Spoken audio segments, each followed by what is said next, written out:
مونٹگیزارڈ کی جنگ میں فتح حاصل کرنے کے بعد شاہ یروشلم بالڈون کے حوصلے بڑھ چکے تھے۔ اس نے شام کی طرف پیش قدمی کرتے ہوئے دمشق جانے والے راستے کے اوپر جیکب فورٹ کے مقام پر ایک قلعہ تعمیر کرنا شروع کر دیا۔ عرب مورخین نے اس قلعے کو بیت الاحزان یعنی دکھوں کا گھر کہا ہے، جبکہ مغربی مورخین نے اس قلعے کا نام چیسلیٹ یعنی مضبوط قلعہ نما دروازہ لکھا ہے۔ یہاں سے مسلمانوں کے شامی علاقوں پر حملوں کے علاوہ یروشلم کا دفاع بھی مضبوط کیا جا سکتا تھا، کیونکہ یہ قلعہ عکا سے دمشق جانے والے اہم راستے پر واقع تھا اور یہ مقام شام اور فلسطین کے درمیان چوراہے کے طور پر استعمال کیا جاتا تھا۔ اس لیے سلطان صلاح الدین ایوبی نے اس جگہ کی اہمیت کو دیکھتے ہوئے بالڈون کو پہلے 60,000 اور پھر 1,00,000 طلائی سکوں کے بدلے میں اس قلعے کی تعمیر کو روکنے کی پیشکش کی، لیکن بالڈون نے انکار کر دیا۔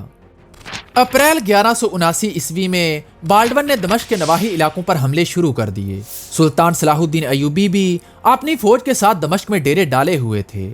انہوں نے صلیبیوں کی بڑھتی ہوئی پیش قدمی کو دیکھ کر 1,000 گھڑ سواروں کو فرخ شاہ کی قیادت میں دے کر روانہ کیا۔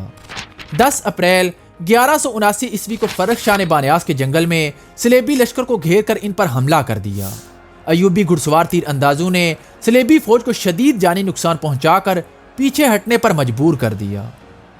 اس لڑائی میں شاہ یروشلم بالڈون قید ہونے کے قریب تھا، لیکن ہمفری دوم نے اپنی جان پر کھیل کر بالڈون کا دفاع کیا۔ بالڈون زخمی حالت میں اپنی فوج کے ساتھ یروشلم کی طرف پسپا ہو گیا۔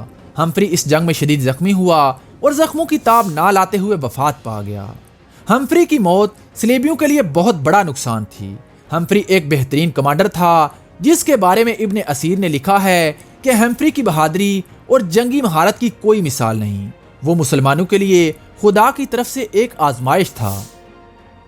بالڈون کی پیش قدمی کو روکنے کے بعد سلطان صلاح الدین ایوبی نے دمشق کی جانب سے صلیبی ریاستوں پر حملہ کرنے کا فیصلہ کیا۔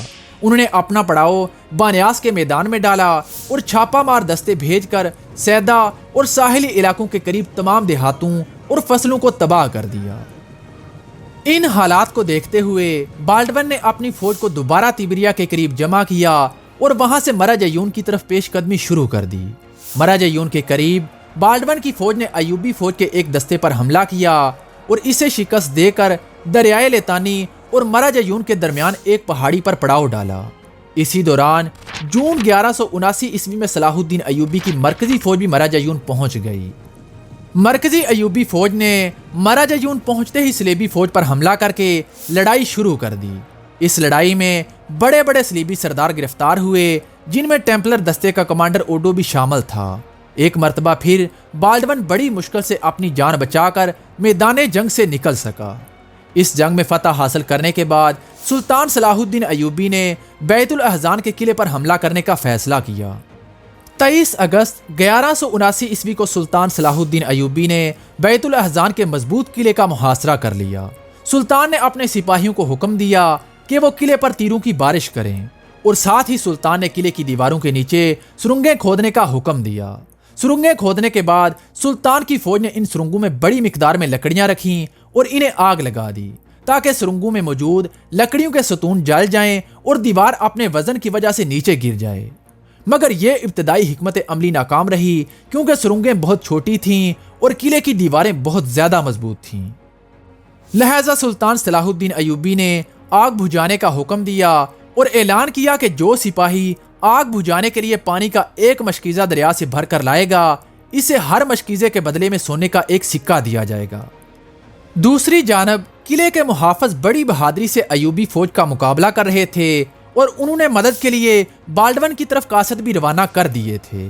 بالڈون اس وقت تیبریا کے قلعے میں موجود تھا، مگر وہ اس حملے سے بالکل بے خبر تھا۔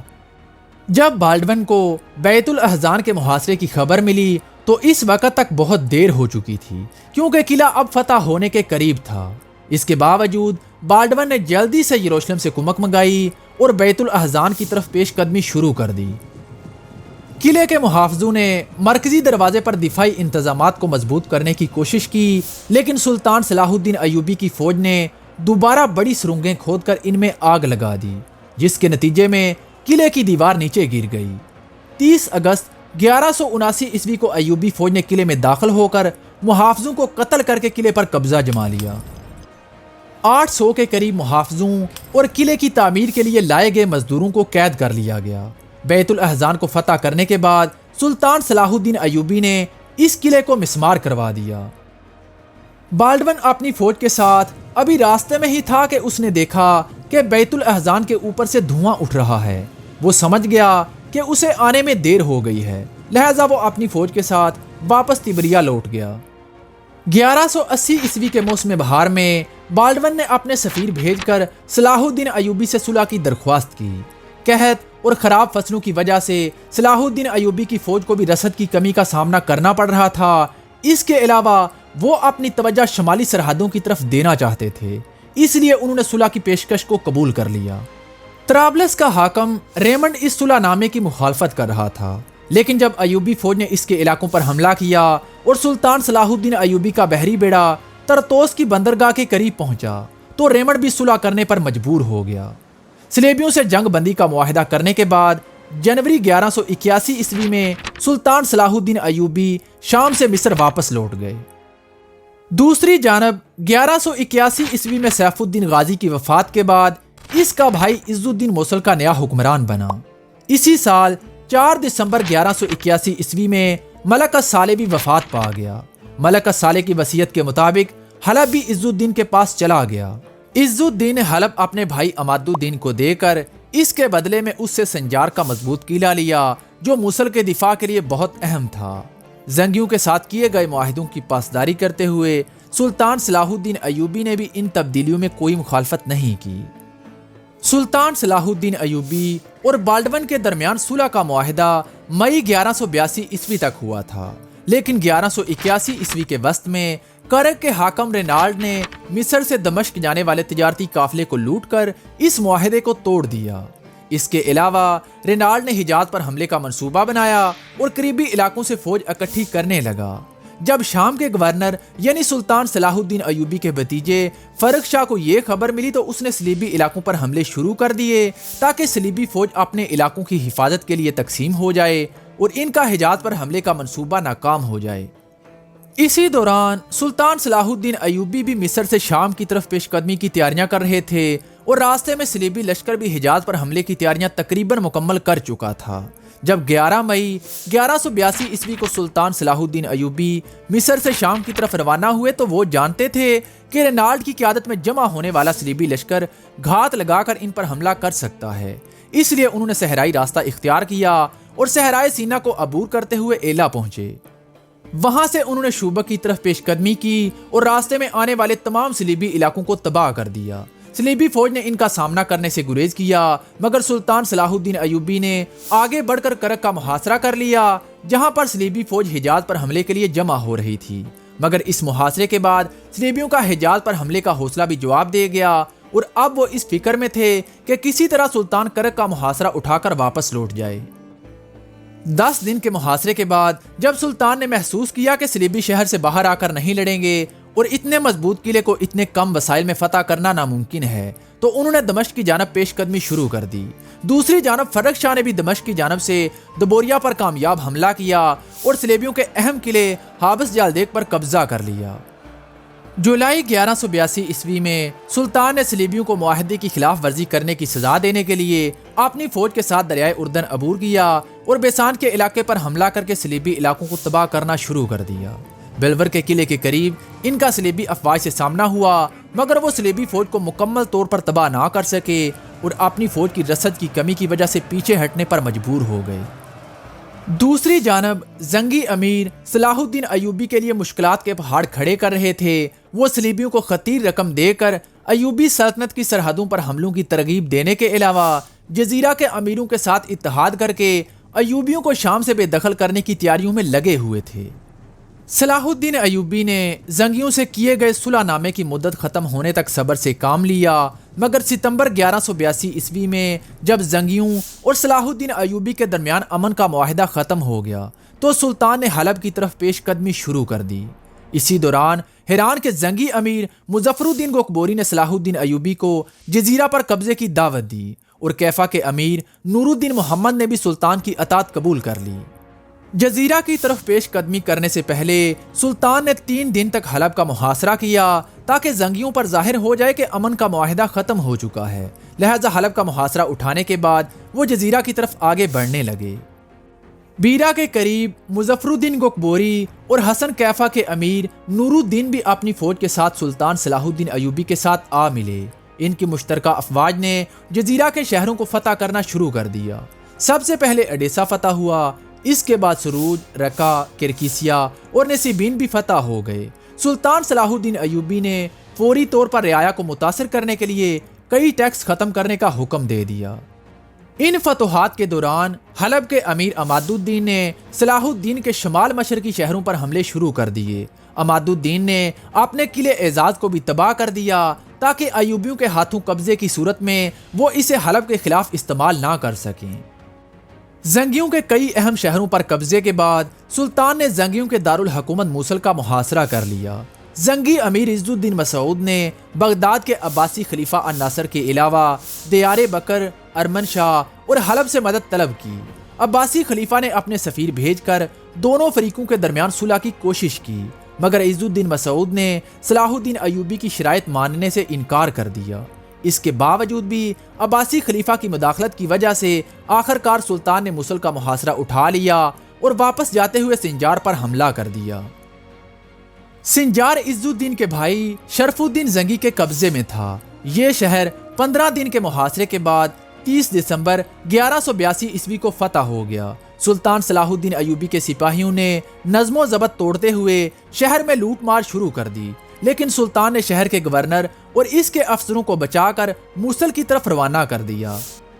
سنجار کو فتح کرنے کے بعد سردی کا موسم گزارنے کے لیے سلطان اپنی مرکزی فوج کے ساتھ حیران چلے گئے، جبکہ ناصر الدین اور تقی الدین عمر اپنے دستوں کے ساتھ ہما اور حمص کی طرف واپس لوٹ گئے۔ 1182 عیسوی میں شام میں صلاح الدین ایوبی کا نائب یعنی ان کا بھتیجا فرخ شاہ بھی وفات پا گیا۔ فرخ شاہ ایک بہترین کمانڈر تھا جس نے صلاح الدین ایوبی کی غیر موجودگی میں یروشلم کی فوج کو شکست دے کر صلیبی علاقوں پر کامیاب حملے کیے تھے، مگر فرخ شاہ کی وفات کے بعد شام کا دفاع بھی کمزور پڑ گیا، جہاں ایک طرف اس موقع سے فائدہ اٹھا کر شاہ یروشلم بالڈون نے دمشق کے نواحی علاقوں میں تباہی مچائی، وہاں دوسری جانب کرک کے حاکم رینالڈ نے مکہ اور مدینہ پر حملے کی تیاریاں کیں۔ رینالڈ نے موآب کے جنگلات سے بڑے پیمانے پر لکڑیاں کاٹ کر ایک مضبوط بحری بیڑا تیار کیا اور 1182 عیسوی کے آخر میں حجاز پر حملے کے لیے آگے بڑھا۔ رینالڈ نے پہلے ایلا کے قلعے کا محاصرہ کیا اور اس کے بعد اپنے بحری بیڑے کے ساتھ بحیرہ احمر کے راستے مکہ اور مدینہ پر حملے کے لیے روانہ ہوا۔ رینالڈ کے بحری بیڑے نے حجاز کے بجائے پہلے نوبہ کی بندرگاہ ایزاب پر حملہ کیا اور بے انتہا لوٹ مار کی۔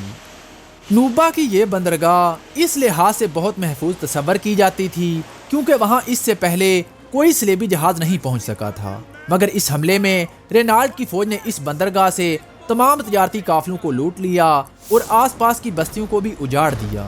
ایلا اور ایزاب کی بندرگاہوں پر کامیاب حملوں کی وجہ سے رینالڈ کی فوج پر پیچھے سے بھی کسی حملے کا خطرہ نہیں رہا تھا۔ چنانچہ رینالڈ نے ایزاب کے بعد فروری 1183 عیسوی میں مکہ اور مدینہ کی طرف بڑھنا شروع کر دیا۔ اس کا مقصد مکہ اور مدینہ کی بے حرمتی کر کے اسے اپنی سلطنت میں شامل کرنے کے بعد یمن کو فتح کر کے بحیرہ احمر پر تسلط قائم کرنا تھا۔ وہ صلاح الدین ایوبی کی طرف سے بالکل بے فکر تھا کیونکہ وہ جانتا تھا کہ صلاح الدین ایوبی حجاز سے بہت دور شمالی شام کی سرحدوں پر زنگیوں کے ساتھ جنگوں میں مصروف ہیں۔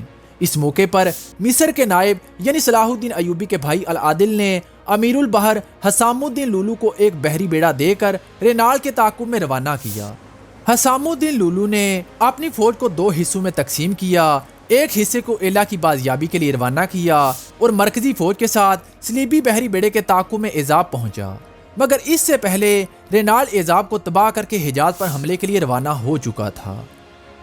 یہ حج کے ایام تھے اور ہر طرف سے حاجیوں کے قافلے مکہ میں جمع ہو رہے تھے۔ اگر رینالڈ کا صلیبی لشکر مکہ یا مدینہ پہنچ جاتا تو مسلمانوں کے لیے کسی خیر کی امید نہیں تھی۔ اسی خطرے کے پیش نظر حسام الدین نے تیزی کے ساتھ حجاز کی طرف بڑھتے ہوئے صلیبی بحری بیڑے کے لنگر انداز ہونے سے پہلے ہی اسے رابی کے قریب ہورا کے مقام پر جا لیا۔ ایوبی بحری بیڑے نے رینالڈ کے بحری بیڑے کو 3 اطراف سے گھیرے میں لے کر لڑائی شروع کر دی۔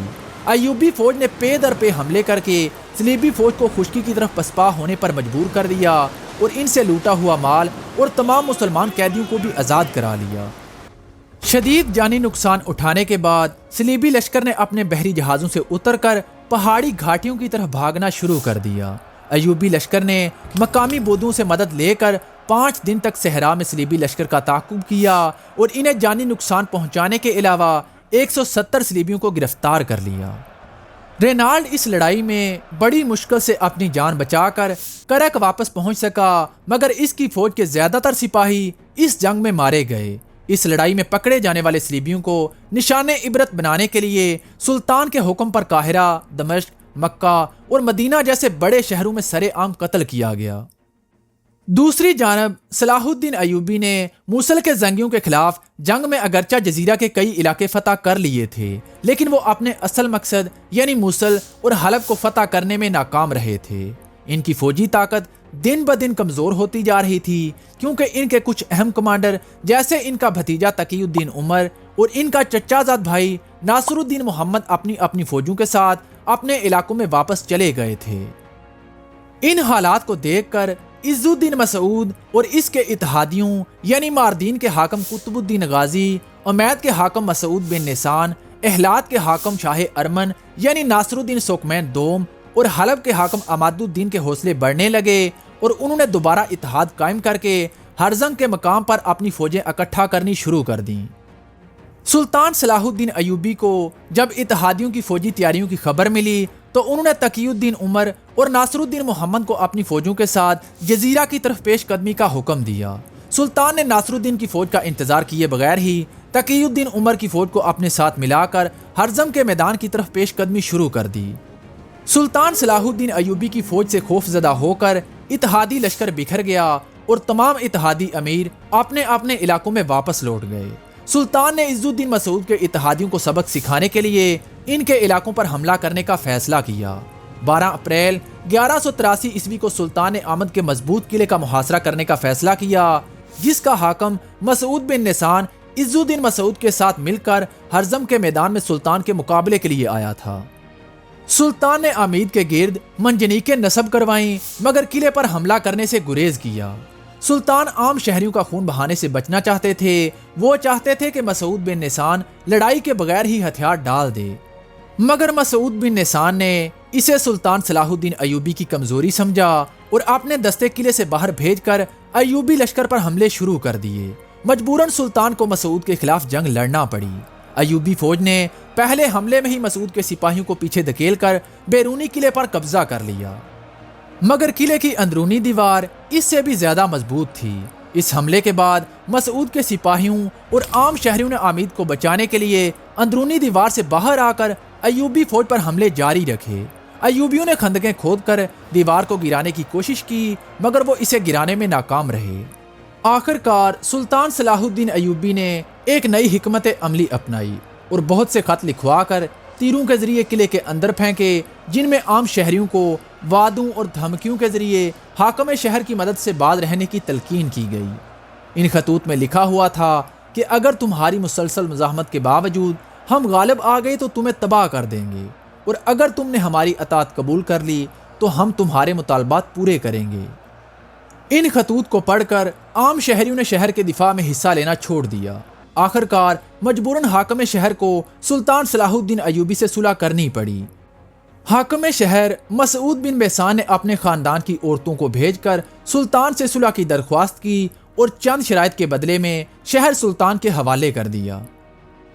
آمید کو فتح کرنے کے بعد سلطان صلاح الدین ایوبی نے یہ شہر حسن کیفے کے نور الدین محمد کے حوالے کر دیا۔ اس فتح کے بعد ماردین کے حاکم قطب الدین الغازی نے بھی سلطان صلاح الدین ایوبی کی اطاعت قبول کر لی۔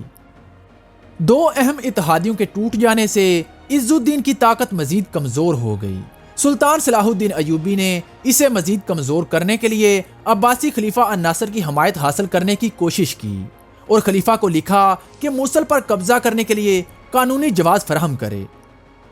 سلطان نے خلیفہ کو قائل کرنے کی کوشش کرتے ہوئے لکھا کہ میں عباسیوں کے پرچم تلے مصر اور یمن کو فتح کر چکا ہوں، جبکہ موصل کے زنگی امیر عباسیوں کے بجائے سلجوکیوں کی حمایت کرتے ہیں اور صرف ضرورت پڑنے پر عباسی خلیفہ کی طرف رجوع کرتے ہیں۔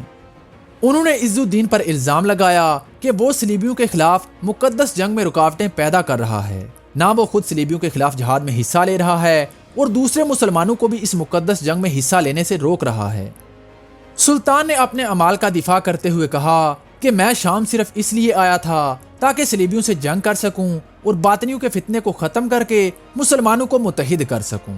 انہوں نے خلیفہ کو یقین دلایا کہ اگر موصل ان کے قبضے میں دے دیا جائے تو وہ یروشلم، قسطنطنیہ، جارجیا اور شمالی افریقہ کے علاقوں کو فتح کر کے عباسی خلافت کو پوری دنیا میں غالب کریں گے۔